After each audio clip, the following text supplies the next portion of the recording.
ভেটকি মাছটা কিন্তু ভালো করে ধুয়ে নিছি, ধুয়ে কিন্তু হলুদ আর লবণ দিয়ে কিন্তু এটা মেখে নিব। আর এটা মেখে নিয়ে কিন্তু খুব সুন্দরভাবে রান্না করে দিব। মানুষ ধৈর্যকে কিন্তু আল্লাহ ভালোবাসে, যে ধৈর্য ধরে সব কিছু সহ করতে পারে, তার জন্য কিন্তু ধৈর্যের ফল অনেক মিষ্টি হয়। এটা কিন্তু একটি মানে কথার কথা।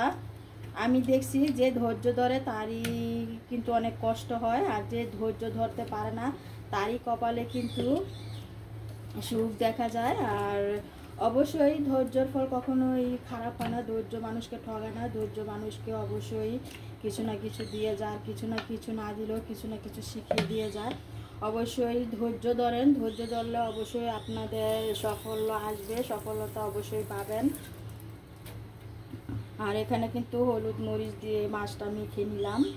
আর এখানে কিন্তু সিম আর কবিগুলো, টমেটোগুলো, আলুগুলো কিন্তু আমি সিদ্ধ বসা দিচ্ছি। আর সিদ্ধটা কিন্তু খুব সুন্দরভাবে হয়ে গেছে, দেখতেই পারতেছেন। এটা আমি এখন নামিয়ে কিন্তু ভালো করে রান্নাটা করে ফেলবো। সিম, আলু আর কবি, কাঁচা টমেটো আছে, এটা কিন্তু আমি সিদ্ধ করে নিচ্ছি ভালো করে। আপনারা অবশ্যই ধৈর্য ধরে কাজ করে যান। আর এখানে মাছগুলো কিন্তু হলুদ মরিচ দিয়ে মাখিয়ে নিলাম। আর এখানে গরম তেল দিয়ে দিলাম, গরম তেলে কিন্তু মাছটা খুব সুন্দরভাবে দিয়ে দিলাম।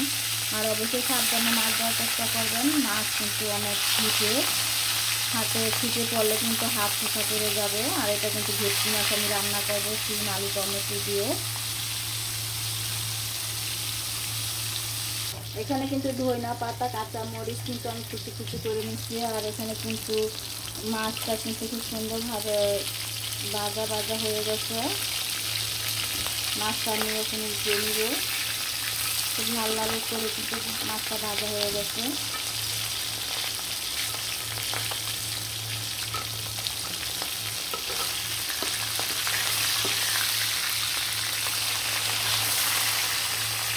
অনেক সময় দেখা যাচ্ছে মাছ উল্টাতে গেলে কিন্তু মাছ ভেঙে যায়। আর অবশ্যই সাবধানে উল্টাবেন, মাছগুলো ভেঙে গেলে কিন্তু মাছ রান্না করলে ভালো লাগে না।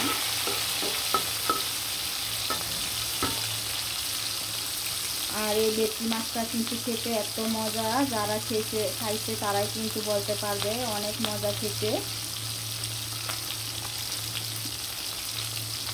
মাছটা ভাজা হলে কিন্তু আমি মাছটা খুব সুন্দরভাবে উঠিয়ে নিব।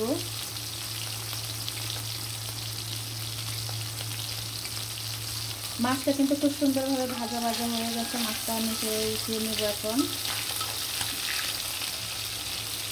মাছটা কিন্তু উঠিয়ে নিচ্ছি। আর এখানে কিন্তু তেল আছে, আর গরম এই মাছের ভাজা তেলটা দিয়ে কিন্তু আমি রান্নাটা করে নিব। এখানে কিন্তু অনেক তেল, এই তেলটা কিন্তু আমি তেলে দিব না। আর মাছ ভাজা তেল দিয়ে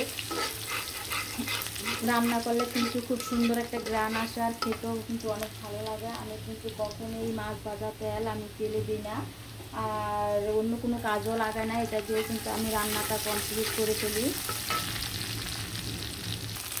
এখানে কিন্তু আমি একটু আদা রসুন দিয়ে দিচ্ছি। আর এখানে কিন্তু আমি দিয়ে দিলাম মরিচের গুঁড়াটা দিয়ে কিন্তু আমি এখন সিদ্ধ করে রাখা সবজিগুলো দিয়ে দিলাম, দিয়ে ভালো করে কিন্তু নাড়াচাড়া দিয়ে দিব। আর বাকি যে মশলাগুলো আছে সেই মশলাগুলো কিন্তু আমি এখন আবার দিয়ে দিব। এখানে হলুদ, মরিচ, ধনিয়ার গুঁড়া, জিরা, লবণ দিয়ে দিলাম, দিয়ে কিন্তু ভালো করে সবজিগুলো কষিয়ে নিব।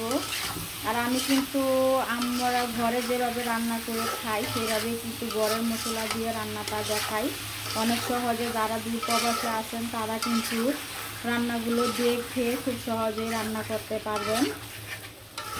আমাদের দেশীয় রান্না কিন্তু আপনারা দেখেই রান্না করে ফেলতে পারবেন। আমি কিন্তু কঠিন কোনোভাবে রান্না করে আপনাদেরকে দেখাই না, আমরা ঘরে যেভাবে আমরা রান্না করি সেভাবেই কিন্তু রান্নাটা দেখাই।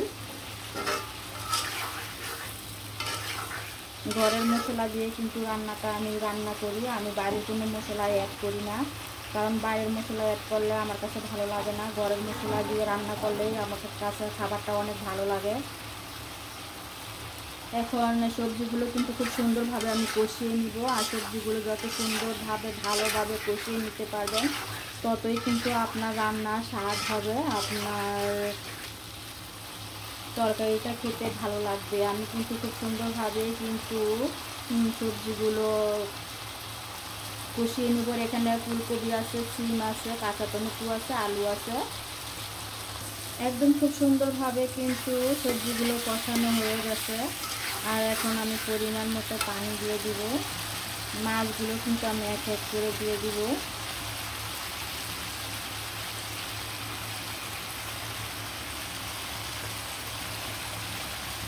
মাছগুলো দিয়ে দিলাম খুব সুন্দরভাবে এক এক করে। আর পানিটাও কিন্তু আমি দিয়ে দিলাম পরিমাণ মতো। পানিটা আমি পরিমাণ মতো দিয়ে দিলাম। আর রান্নার কালারটা কিন্তু খুব সুন্দর চলে আসছে। আর এই রান্নাটা খেতেও কিন্তু অনেক ভালো লাগবে। আবার বিশেষ করে শীতের সবজি আরও ভালো লাগবে খেতে। আর আপনারা পরিমাণ মতো পানি দিয়ে দিবেন। আর আমি কিন্তু একটু ঝোল ঝোলই রাখবো রান্নাটা ঝোল ঝোল রাখলে আমার কাছে অনেক অনেক ভালো লাগে। তরকারিটা কিন্তু খুব সুন্দর বলক চলে আসছে। আর এখানে কিন্তু কেটে রাখছি কাঁচামরিচ আর ধনিয়া পাতা, এগুলো কিন্তু আমি এখন সুন্দরভাবে দিয়ে দিব। আর কাঁচামরিচ ধনিয়া পাতা না দিলে কিন্তু রান্নার কোনো স্বাদই নেই আর কোনো গ্রানই আসবে না। আর দেশি ধনিয়া পাতাটা দিলে তো খুব সুন্দর একটি গ্রান আসে। আর রান্নাটা কিন্তু খুব সুন্দরভাবে আমি করে নিলাম। আর দেখতে কিন্তু অনেক সুন্দর লোভনীয়। আমার তো এখনই খেতে মন চাইতেছে, যেন আমি এখনই খেয়ে ফেলি গরম গরম। খুব সুন্দর একটি রান্না করে ফেললাম। ভেটকি মাছ দিয়ে, আলু দিয়ে, ফুলকপি দিয়ে, সিম দিয়ে খুব সুন্দর একটি ঝোল ঝোল করে রান্নাটা করলাম। আর খেতেও কিন্তু অনেক মজা হবে। গরম ভাতের সাথে অবশ্যই পরিবেশন করলে খুবই খুবই মজা লাগবে খেতে। সবাই ভালো থাকবেন, সুস্থ থাকবেন আর সবসময় হাসি খুশি থাকবেন। শরীর স্বাস্থ্য দুটোটাই ভালো থাকবে। আর আমাদের ভিডিওগুলো অবশ্যই ভালো লাগলে লাইক কমেন্ট শেয়ার দিয়ে অবশ্যই পাশে থাকবেন। আপনাদের সাপোর্ট পেলেই কিন্তু আমাদের ভিডিও করার উৎসাহ জাগে। সবাই ভালো থাকেন। আল্লাহ হাফেজ।